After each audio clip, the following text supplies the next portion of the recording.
Bienvenidas y bienvenidos al segundo seminario del trimestre. Hoy nos acompaña el profesor Marc Carrillo, catedrático emérito de Derecho Constitucional en la Universidad Pompeu Fabra y miembro honorario de nuestro grupo de investigación. Autor de más de 30 libros, y el profesor Carrillo es también consejero del Consejo de Garantías Estatutarias de la Generalitat de Cataluña desde 2009.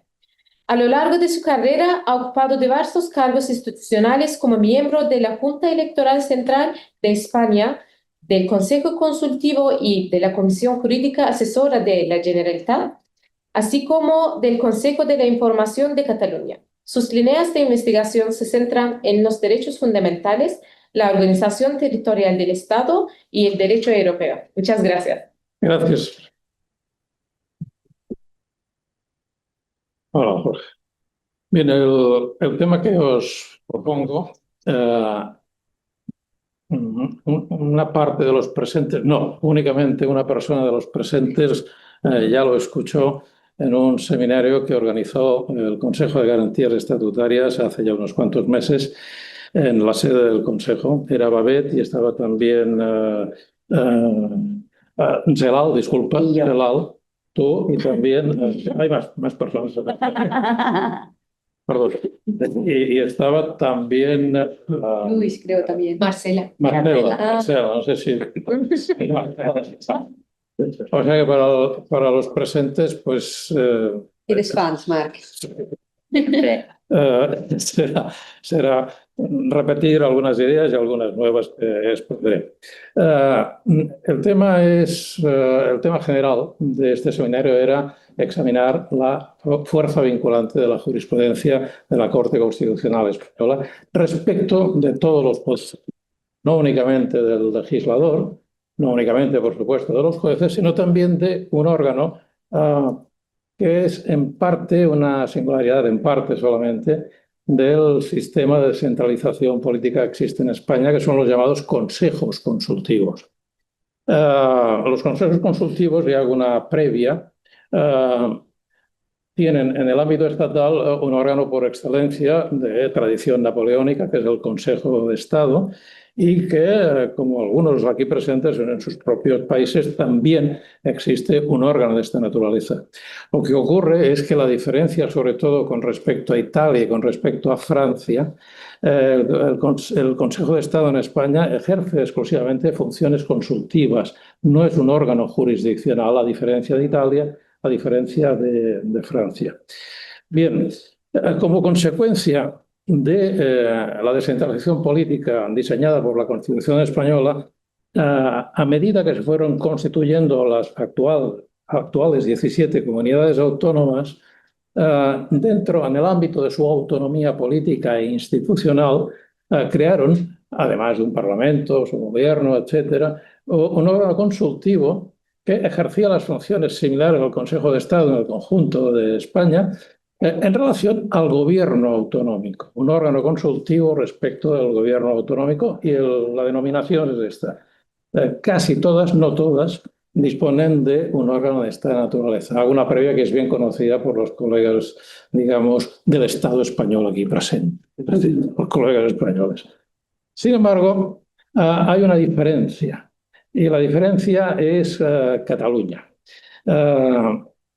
Cataluña tiene dos órganos de naturaleza consultiva, uno que es de tradición republicana de la época de la Segunda República Española, cuando la región catalana disponía de autonomía política, la Comisión Jurídica Asesora, que sigue funcionando como tal, como órgano asesor del gobierno de la Generalitat.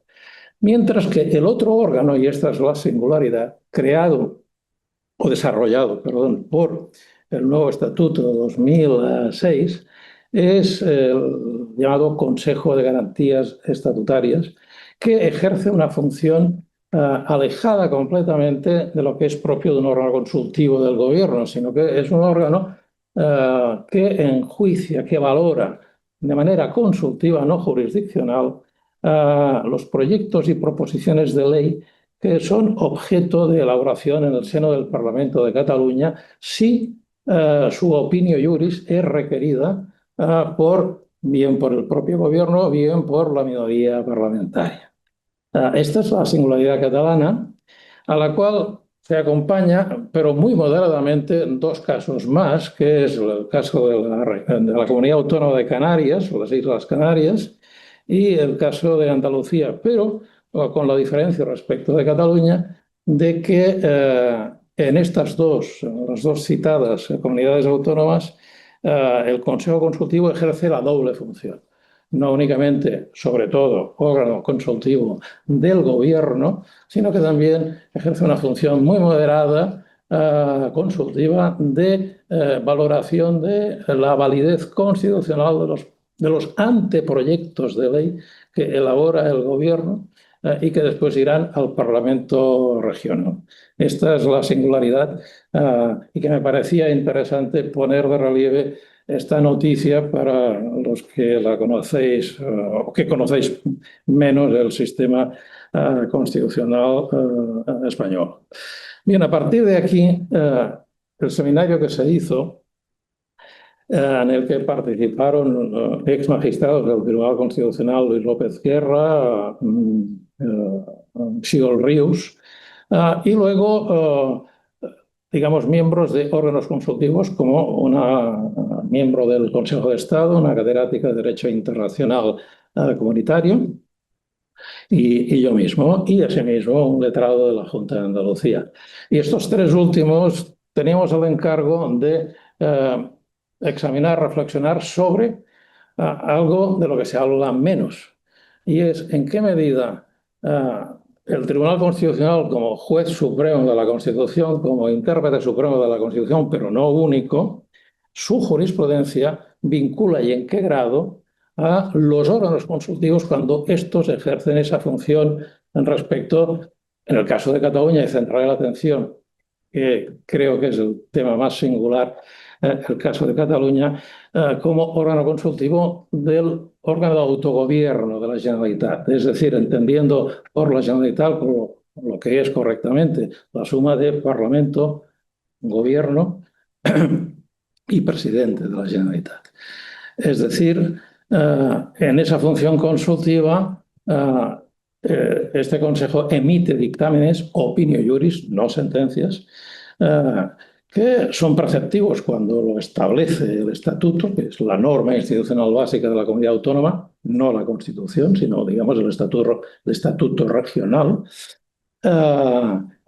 Y, asimismo, también de forma preceptiva, pero en ningún caso vinculante, no obliga, cuando la Generalitat, bien su Parlamento, bien el Gobierno, decide plantear un recurso de inconstitucionalidad o bien un conflicto de competencias respecto de leyes que ya están en vigor del Estado.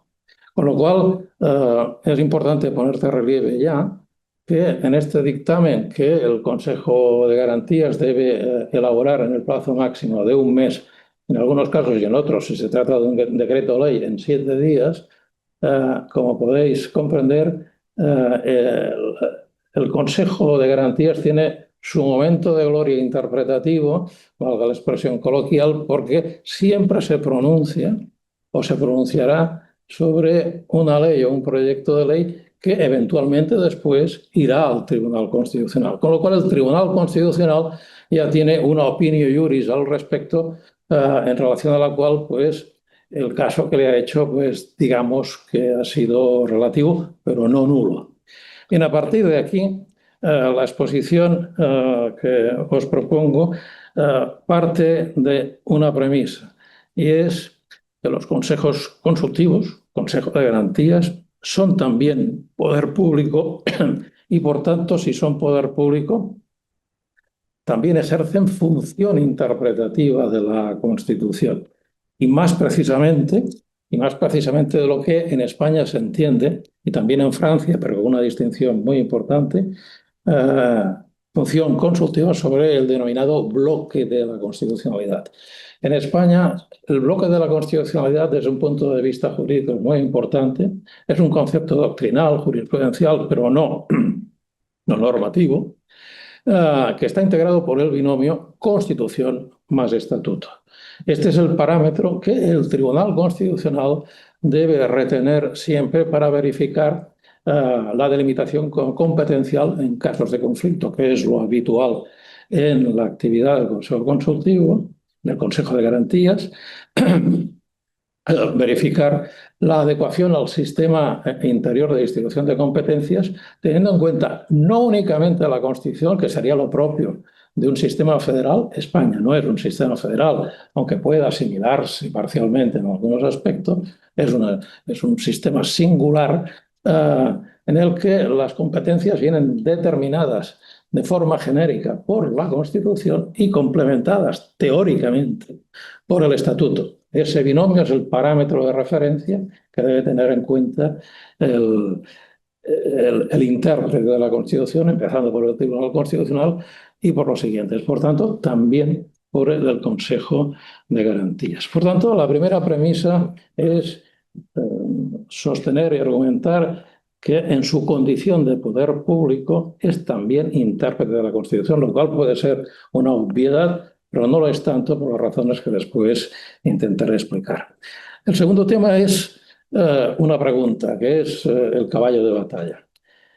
¿En qué medida, de qué manera el Estatuto de Autonomía, que es, digamos, una norma subconstitucional, el Estatuto regional, en qué medida la naturaleza jurídica y la interpretación de la naturaleza jurídica del Estatuto condiciona o no condiciona el nivel de autogobierno y en qué medida ocupa una posición relevante en el sistema de fuentes o no? Y por tanto es muy importante a estas alturas de la película, es decir, a casi 45 años de autogobierno, verificar qué es lo que ha dicho la jurisprudencia del Tribunal Constitucional sobre la posición institucional jurídica del Estatuto.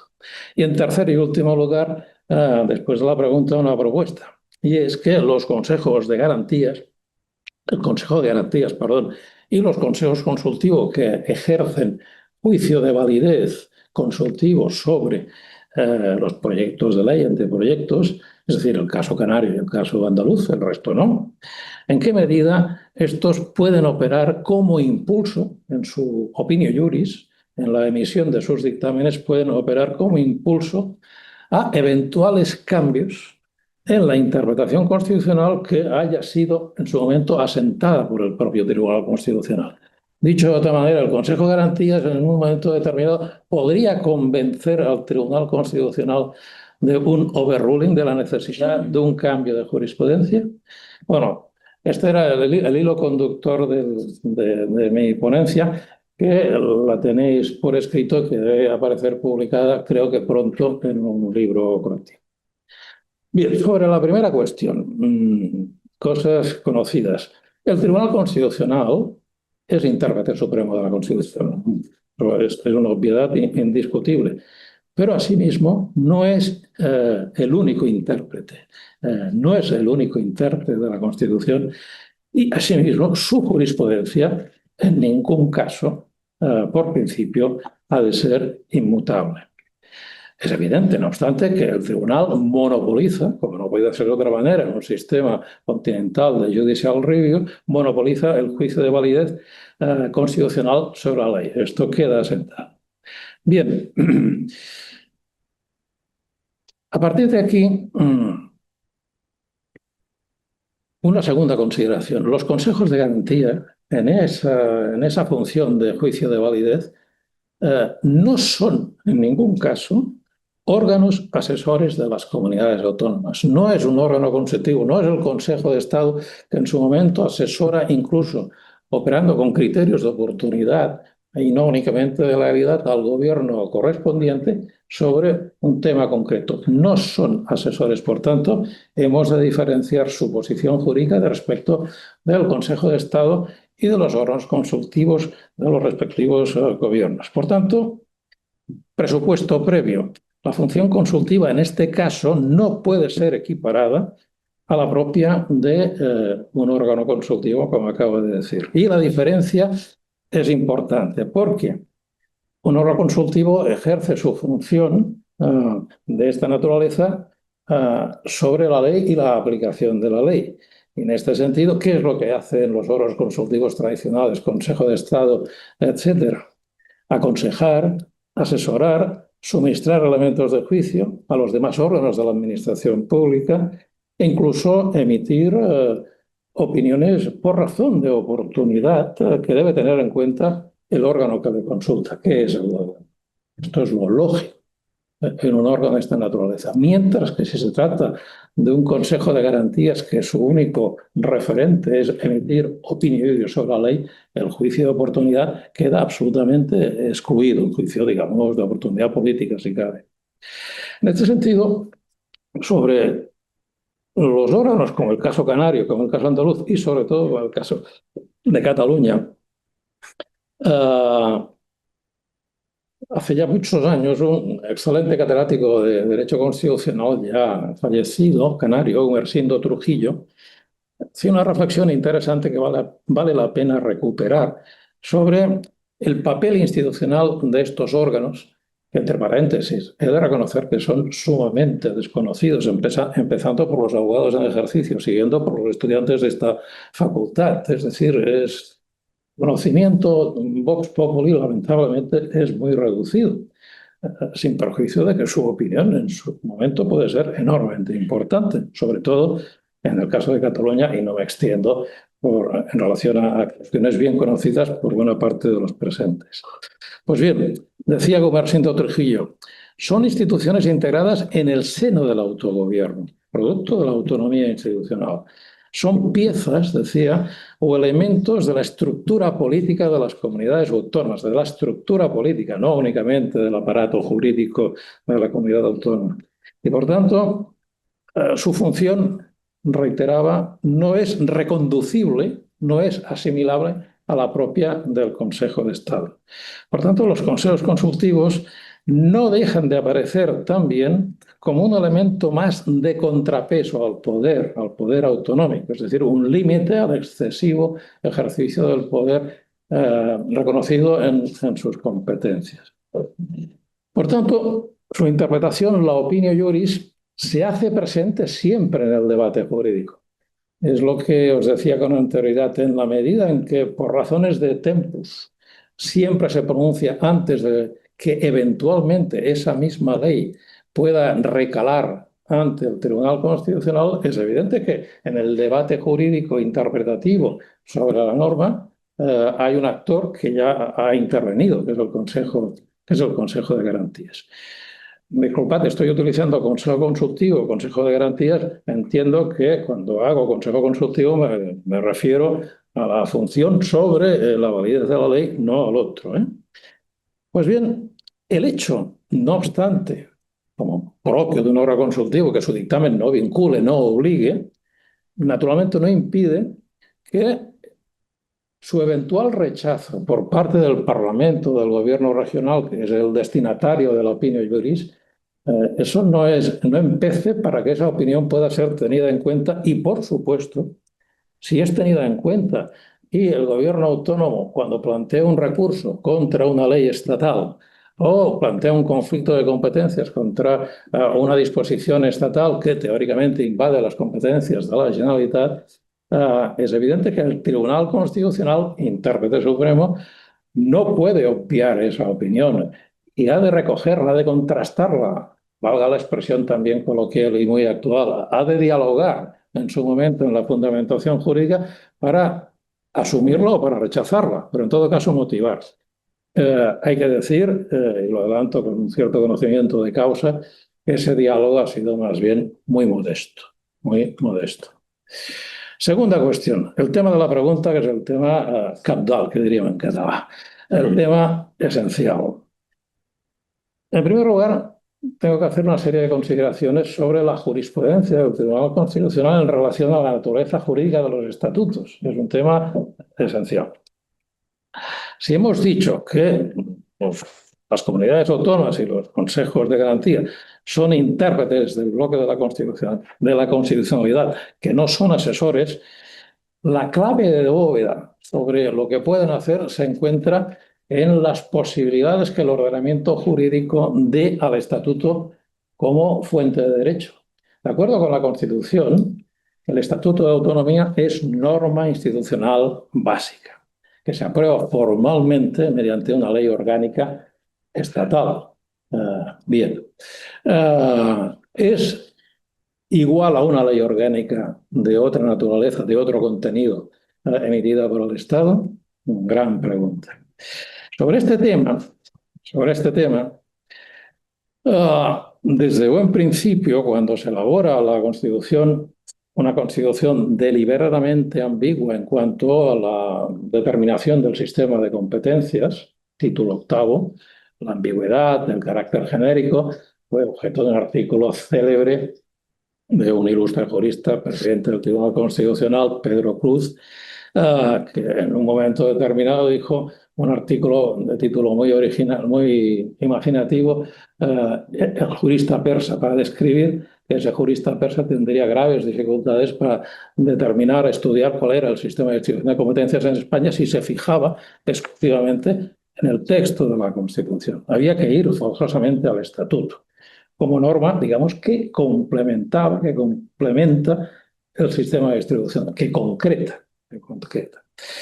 Bien, para los que conocen menos el asunto, es evidente que esa concepción del bloque de la constitucionalidad, del binomio de Constitución más Estatuto, la experiencia ha demostrado que ha sido insuficiente para determinar la titularidad competencial. Ha sido insuficiente. ¿Por qué razón? Porque finalmente la concreción de lo que corresponde al Estado y lo que corresponde a la comunidad autónoma, sobre todo en el núcleo principal, que son las competencias compartidas de una parte por el Estado, de otra parte por la comunidad autónoma, quien lo ha concretado, ley estatal, por tanto, el Parlamento y las diversas mayorías parlamentarias, a través de la técnica de las llamadas leyes básicas, equivalentes más o menos a lo que en Italia se conoce como la ley marco. Bien. Han sido, por tanto, estas leyes las que soterradamente han concretado hasta dónde podía alcanzar la autonomía de la comunidad autónoma, hasta dónde podía ir el gobierno en el ejercicio de sus competencias. Y aquí, para sintetizar y mucho el problema, hay dos sentencias en gran parte contradictorias sobre qué se entiende por la naturaleza jurídica del Estatuto de Autonomía. Una primera sentencia, que es la 247 de 2007, que era referida a la reforma del Estatuto de Autonomía del País Valencià, de la llamada Comunidad Valenciana. Se hizo una reforma del Estatuto, hubo un pronunciamiento constitucional y al margen de la cuestión de detalle que eran las competencias en materia de agua, que no viene al caso ahora examinar, lo que sí que viene al caso es que en esta sentencia, que fue especialmente y positivamente valorada, sobre todo aquí en Cataluña, en esta sentencia el tribunal, grosso modo, en su ratio decidendi, que fundamentó la decisión, decía, entre otras cosas, que obviamente, en cuanto a la naturaleza jurídica del Estatuto, el Estatuto está subordinado a la Constitución, como no podía ser de otra manera. Pero en segundo lugar decía, los estatutos atribuyen competencias. Es decir, estaba reconociendo que la Constitución establece un marco, pero que quien concreta o quien debe concretar la competencia es el Estatuto de Autonomía. Y por tanto, decía el tribunal, ejercen una función, digamos, complementaria de la Constitución. Lo cual llevaba al propio tribunal a afirmar eso determina o permite determinar la posición jurídica de los estatutos respecto de las leyes estatales, las leyes ordinarias básicas, las leyes orgánicas del Estado, que no son las referidas a la aprobación del Estatuto de Autonomía, y por tanto venía a decir una interpretación, digamos, favorable a la posición superior del Estatuto respecto de la ley estatal. Venía a decir, el Estatuto es una norma subconstitucional, complementaria a la Constitución, subordinada a la misma, pero que impide que en su contenido puedan entrar las leyes del Estado. las leyes del Estado. Si no, serían inconstitucionales. Esta es la primera sentencia. La segunda sentencia que trastoca este planteamiento es la que hizo referencia a la reforma del Estatuto de Autonomía de Cataluña de 2006, la célebre, tristemente célebre, diría, 31/2010, reforma del Estatuto de Autonomía de Cataluña. ¿En qué dijo aquí respecto del tema que nos ocupa, sobre la naturaleza jurídica del Estatuto? El tribunal dijo, el Estatuto, desde luego, puede cumplir una función materialmente constitucional. Es decir, que el Estatuto puede concretar el contenido ambiguo de la Constitución. Ahora bien, decía una cosa especialmente a subrayar.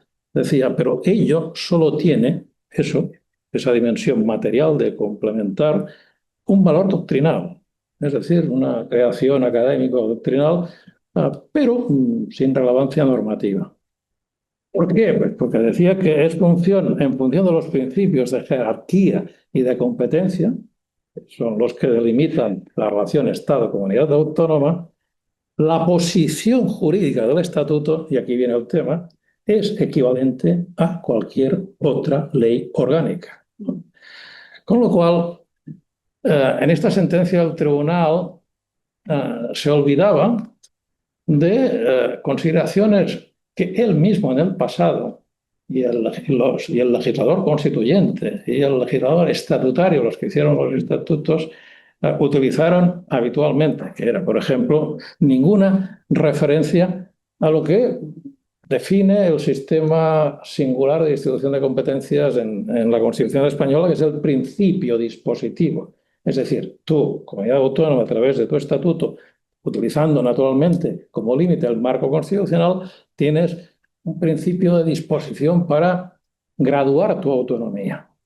Entre paréntesis, hay un libro excelente de un colega que ha venido varias veces aquí, Enric Fosses, una monografía sobre el concepto de principio dispositivo. El tribunal se olvidaba de la noción de bloque de la constitucionalidad. Se olvidaba de que los estatutos son normas jurídicas dotadas de una especial rigidez, más que la ley orgánica, para su reforma. Se olvidaba de lo que también se había comentado siempre, sobre todo los estatutos, digamos, del nivel superior, Cataluña, País Vasco, Andalucía, que eran normas pactadas entre el Estado y la comunidad autónoma a través de sus respectivos parlamentos. Todo esto, digamos, quedaba desplazado sobre todo por una argumentación especialmente contundente del Tribunal Constitucional en esta jurisprudencia. Y es que dijo, los estatutos de autonomía juegan como parámetros de validez en tanto en cuanto se consideren leyes orgánicas. Pero el parámetro de validez para verificar la distribución de competencias entre el Estado y la comunidad autónoma, dijo el tribunal, es la Constitución y mi propia jurisprudencia. Con lo cual, el estatuto, que quedaba entre medio, desaparecía del mapa jurídico. Claramente, esta posición jurídica del tribunal significaba una desnaturalización y, en relación al proyecto de reforma catalán, una desactivación de lo que contenía en dicho proyecto de estatuto.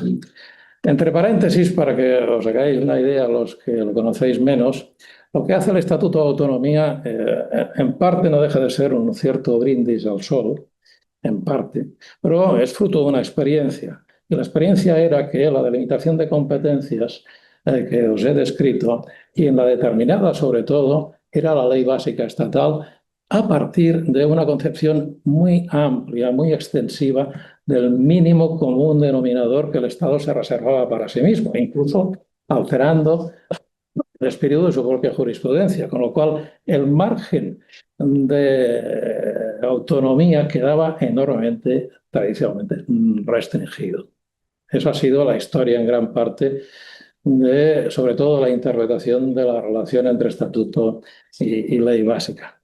Con lo cual, por una parte, los estatuyentes catalanes dijeron, bueno, fruto de esa vis expansiva, vamos a hacer un estatuto extenso que concrete materialmente, a partir de la elección de Valencia, materialmente las competencias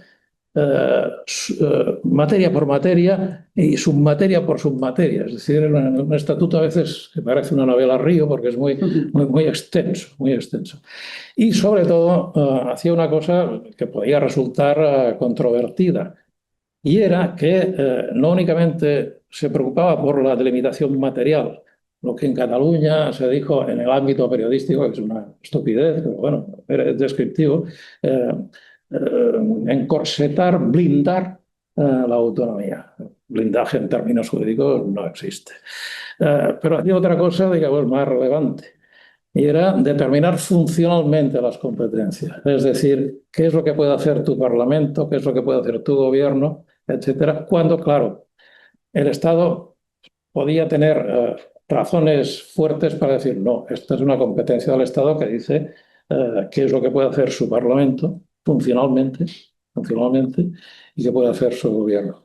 Aunque es verdad que en este sentido lo que hacía el Estatuto de Autonomía de Cataluña era reproducir ipso facto tal cual la jurisprudencia del tribunal. Pero el tribunal, ante esa alegación de decir, bueno, es que lo que estamos haciendo en Cataluña es lo que ha dicho el Tribunal Constitucional en su propia jurisprudencia. Si alguien tiene más curiosidad, la interpretación del artículo 111 del Estatuto. En fin, con lo cual el tribunal dijo, no, soy yo, es el Estado quien debe concretar eso. Con lo cual, digamos que la reforma en este sentido quedaba notoriamente desactivada. Asimismo, quedaba muy lejos algo que está plenamente vigente, que es la orgánica del Tribunal Constitucional, su singular artículo 28.1, y lo leo para que retengáis que esto sigue siendo de hecho positivo vigente. Y decía y dice, para apreciar la conformidad o disconformidad con la Constitución de una ley, disposición o acto con fuerza de ley del Estado o de las comunidades autónomas, el tribunal considerará, además de los preceptos constitucionales, las leyes que, dentro del marco constitucional, por tanto, el Estatuto, por tanto, las leyes autonómicas, pero sobre todo el Estatuto, se hubieran dictado para delimitar las competencias del Estado y las diferentes comunidades autónomas. La interpretación del Estatuto de Autonomía de Cataluña hacía abstracción de este precepto. Bueno, para ir abreviando un poco, en el texto he intentado argumentar y acreditar de manera empírica cómo ha ido, qué incidencia ha tenido esa interpretación constitucional en lo que ha hecho en sus dictámenes el Consejo de Garantías en temas especialmente polémicos. Sobre todo la interpretación que ha hecho en relación a la relación entre ley estatal y ley autonómica, es decir, el alcance de lo básico, acogiéndose básicamente a la jurisprudencia más respetuosa con el autogobierno, la relación entre legislación y ejecución, el uso expansivo de los títulos horizontales, se entiende por títulos horizontales las competencias que tiene el Estado para la determinación general de la política económica, que es competencia exclusiva del Estado, o las competencias exclusivas del Estado en materia de determinación de los elementos básicos de los derechos y libertades para el conjunto de la ciudadanía. Es notorio que sobre estos dos títulos competenciales el Estado ha hecho uso abusivo y ciertamente eso ha comportado un cierto desplazamiento de las potestades de autogobierno de los respectivos parlamentos autonómicos. No me extiendo sobre los casos concretos, porque se alargaría muchísimo, lo podéis ver en el artículo. Pero sí que vale la pena recuperar la propia jurisprudencia del tribunal para intentar abordar el tercer y último punto, que es la propuesta. Antes de ello, hay que recordar que el propio Tribunal Constitucional, en relación a lo que he dicho al principio, de que este es el intérprete supremo, pero no único, y que la jurisprudencia del tribunal no es inmutable. Desde una importante sentencia, la 158 de 2004, el tribunal reconoce algo bien conocido, y es que el nivel de vinculación que pueda tener la jurisprudencia del tribunal sobre el legislador es mucho más reducido que no la que, o esta, en todo caso, esta es más fuerte cuando afecta a jueces y tribunales. El legislador tiene un margen de maniobra fruto del pluralismo político, fruto de la capacidad de decisión que puede ciertamente apartarse de esa jurisprudencia a través de su función legislativa. Mientras que un órgano judicial está mucho más vinculado, es decir, no puede crear derecho hasta el punto de crear nuevas competencias, por poner un caso. El tribunal ha reconocido que la Constitución es un marco de coincidencias suficientemente amplio para la configuración legislativa, es decir, el legislador puede ir por un camino o por otro en ese marco constitucional que, por otra parte, es amplio, es genérico. Que la libertad del legislador como realizador de la Constitución es más amplia que no que pueda tener un juez ordinario. En consecuencia, el legislador no está obligado a ir siempre a remolque de la jurisprudencia del tribunal. Ciertamente eso tiene sus límites. El legislador también es intérprete de la Constitución y, por lo tanto, no queda excluido que pueda apartarse de la propia jurisprudencia del tribunal. Habrá que ver hasta qué punto el tribunal acepta ese cambio. A la inversa, el tribunal ciertamente, condición previa para su autoridad jurídica, es que la legitimidad de la justicia constitucional se funda, por supuesto, en la estabilidad de su jurisprudencia. El tribunal no puede ir cambiando su doctrina cada 2 por 3. Eso sería su descrédito más absoluto. Pero claro, eso no significa inmutabilidad. Y, por tanto, no se trata de un principio absoluto, porque eso ciertamente comportaría petrificación de la interpretación. Y no olvidar, asimismo, también que la vinculación a la que se refiere el artículo 38 de la Ley Orgánica del Tribunal tiene un valor de precedente, el 38. Mi doctrina, el Tribunal Constitucional vincula a todos los poderes públicos. Ciertamente es un precedente, pero es un precedente, reitero, que tampoco es inmutable. Pues bien, con todos estos mimbres, con estos precedentes, ¿qué papel, y vamos al tema que nos ocupa, qué papel pueden ejercer los consejos de garantías, su juicio en su dictamen de validez sobre la ley? Son órganos públicos, no son asesores, son intérpretes también de la Constitución y, por tanto, en esa condición tampoco es preceptivo que deban ir siempre, y lo digo con todas las etiuds en catalán que dirían, con todas las consecuencias, tampoco es preceptivo que el Consejo de Garantías Estatutarias, por ejemplo, el andaluz o el canario, se adapten siempre o siguen absolutamente sin discusión la jurisprudencia del tribunal, sobre todo en aquello que les concierne especialmente, que es el sistema de distribución de competencias. Obviamente, condición sine qua non, si tú, Consejo de Garantías, discrepas incluso de una jurisprudencia asentada del tribunal, esa discrepancia debe ser motivada y debes convencer de la bondad de tus argumentos de manera suficiente. Pues bien, en esto que siempre hablamos recientemente del diálogo entre órganos constitucionales, órganos jurídicos, ¿qué se puede decir del presunto diálogo entre el Consejo de Garantías y la jurisprudencia constitucional? Bien, la experiencia acumulada de los años que lleva funcionando el Consejo de Garantías desde 2009 y el antiguo Consejo Consultivo, que también ejercía unas funciones similares, nos permite afirmar que en realidad lo que ha ocurrido, sobre todo en el caso de Cataluña, no es que el Consejo de Garantías haya sido especialmente beligerante, agresivo y se haya apartado de la jurisprudencia establecida, sino que lo que ha hecho es algo más modestito, con perdón, y es recordar los precedentes de la propia jurisprudencia del tribunal que el tribunal en muchos casos no ha aplicado, no ha tenido en cuenta.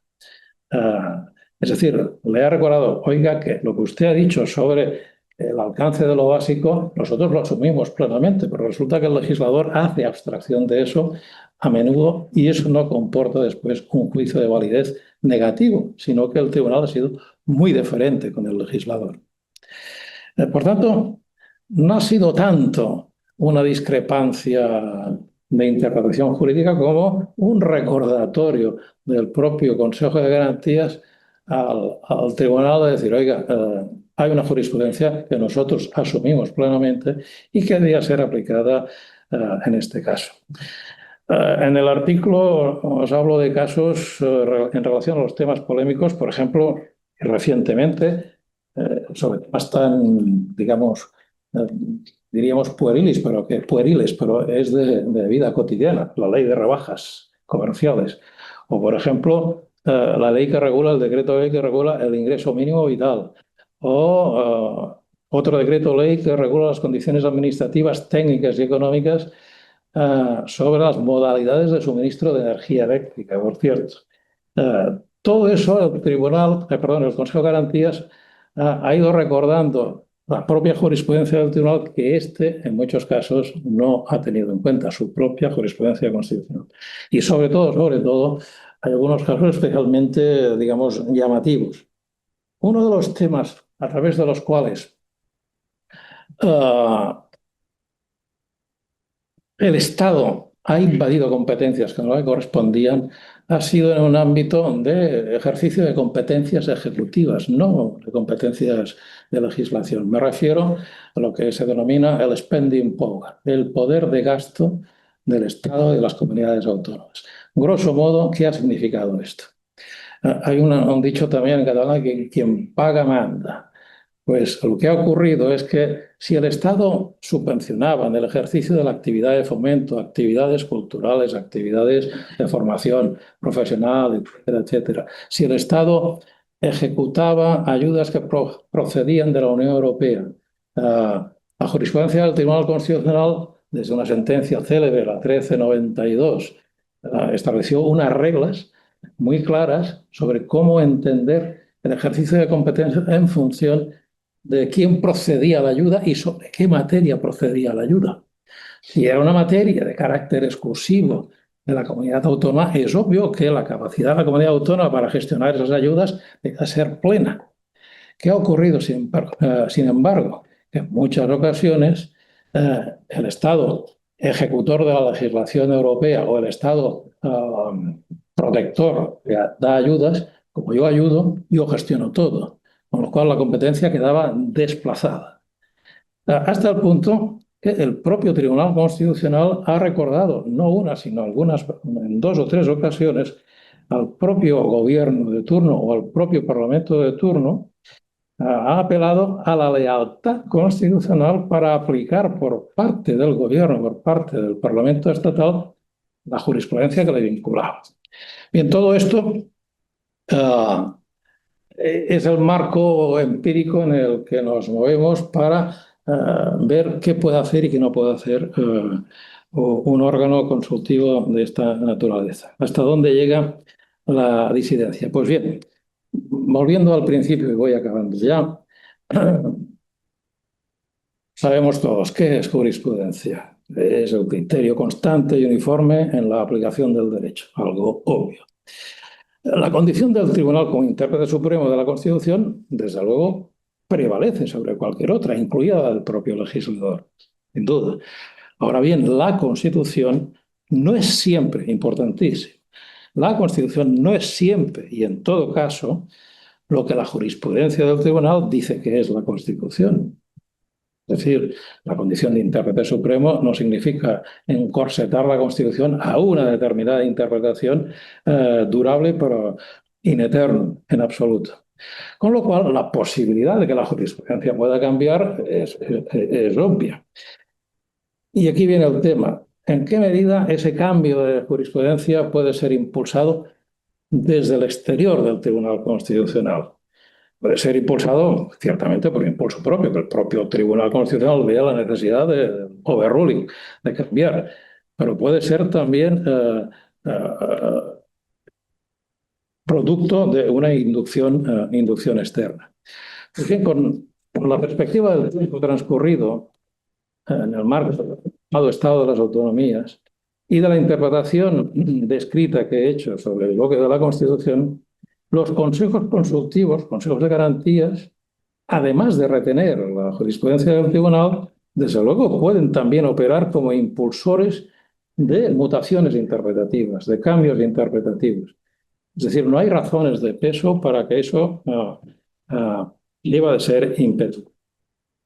En consecuencia, si esto es así, ¿cuáles son los destinatarios de ese impulso promovido desde el órgano consultivo?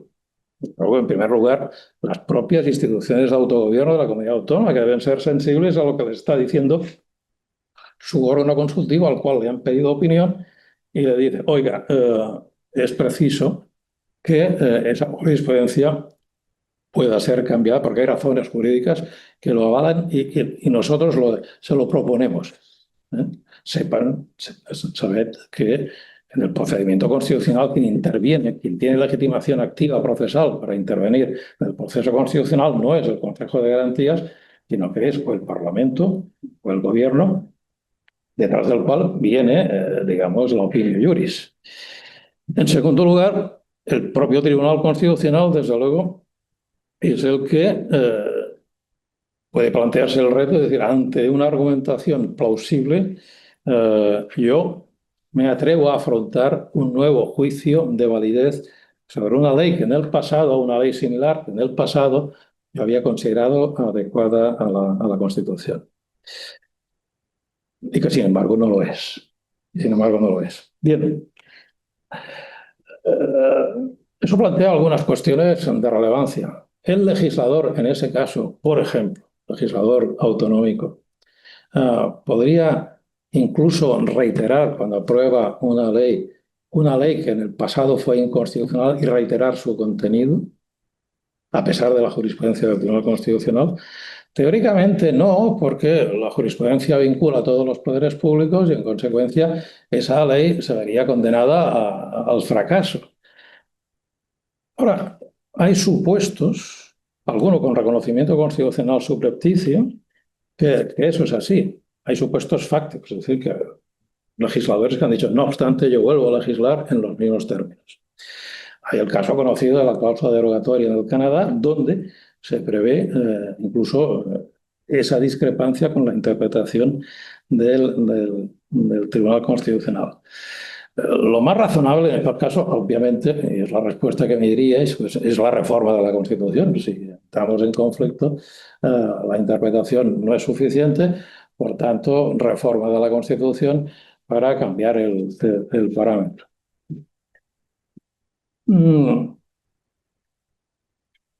¿Cuáles son las condiciones para que un legislador, de acuerdo con el dictamen que le ofrece el Consejo de Garantías, pueda llevar a cabo esa mutación interpretativa? Hay dos requisitos interesantes a tener en cuenta y que, por cierto, ya fueron debatidos en unas jornadas hace bastante tiempo antes, en un seminario organizado por el Consejo de Garantías, que fue publicado posteriormente, y por tanto reproduzco en gran parte ese debate.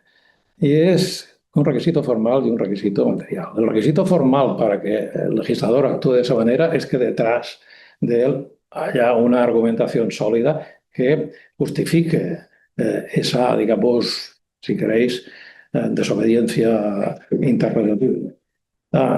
Y hay otro material, ¿cuándo o cuáles son las razones por las cuales un legislador puede argumentar de manera motivada la discrepancia y la reiteración en una ley inconstitucional? Por ejemplo, razones de seguridad jurídica para evitar contradicciones cuando existen contradicciones en el seno del propio Tribunal Constitucional. En un Tribunal Constitucional dividido en dos salas, es bien notorio que en algunos casos ha habido interpretación distinta de ambas salas, una interpretación diversa que no se ha trasladado después al Pleno. Esa discrepancia puede ser un argumento a tener en cuenta. Otra causa, ciertamente, mucho más genérica, cambios sociales, cambios económicos, cambios culturales, cambios jurídicos, que, bueno, lo que hasta ahora ha sido así, hay razones suficientes como para cambiarlo. O la sucesión de votos particulares en el seno del tribunal que avalen esa interpretación, votos, opiniones discrepantes. O cambios jurisprudenciales conexos con estos votos particulares. En fin, como conclusión final en relación al papel de un Consejo de Garantías, es que en esa función de impulso que él puede llevar a cabo, incitador, provocador, a su legislador, a su gobierno e indirectamente al Tribunal Constitucional, siendo razonable, es evidente que ese Consejo de Garantías, en todo caso, debe ser cauto, no puede ser un irresponsable en su función impulsiva. Es decir, primero, solidez en su argumentación. Segundo, esa argumentación es propia de un órgano público, un órgano colegiado, porque deben haber seguramente posiciones diversas. No es, el Consejo Consultivo no se puede, o el Consejo de Garantías no se puede permitir el lujo que nos podemos permitir los académicos. Es un debate mucho más abierto, especulativo, sin temor a nada, más allá de la discrepancia con los colegas. Por tanto, se requiere la autocontención. Es decir, yo le convenzo a usted de la bondad de mis argumentos, pero soy consciente de que he de evitar, en cualquier caso, colocar a mi cliente, que es la comunidad autónoma, en una situación de vulnerabilidad jurídica. Es decir, que no venga después del Tribunal Constitucional y tenga argumentos más que suficientes para rechazar, rebatir esa argumentación, que no le pongas la cosa fácil. En definitiva, que no dejes a tu Consejo de Gobierno, a tu Parlamento, al pie de los caballos. Esta era la línea argumental del artículo.